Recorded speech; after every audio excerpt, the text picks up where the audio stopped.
Credit Memo List. What is the Credit Memo List? The Credit Memo is where you will find the list of recorded customer returns or other customer bill deductions.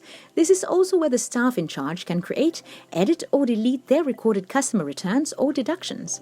These are the functions of the Credit Memo List. Go to the Customer module in the sidebar menu and click Credit Memo.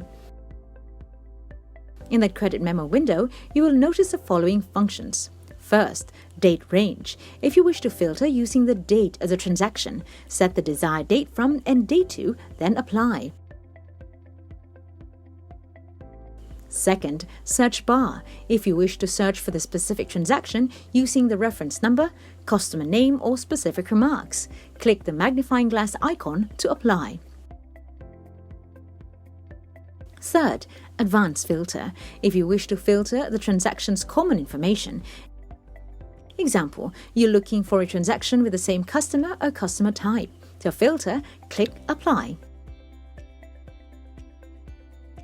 Fourth, drop-down arrow beside the Advanced filter. This is used to export the list you filtered. Exported data will be in an Excel file format.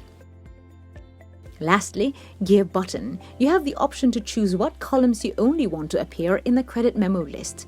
Click the gear or settings icon and deselect the columns you don't want to show up on the list.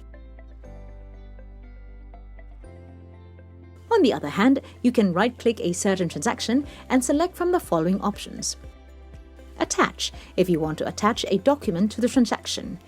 Related, to check and open the link to the related transaction, such as invoice. Print, if you want to print the credit memo. Void, if you want to cancel the credit memo recorded. Delete, if you want to delete the recorded credit memo. However, please note that you cannot delete when it has a related transaction. Those are the functions in the Credit Memo List. Now let's proceed on how to create a credit memo.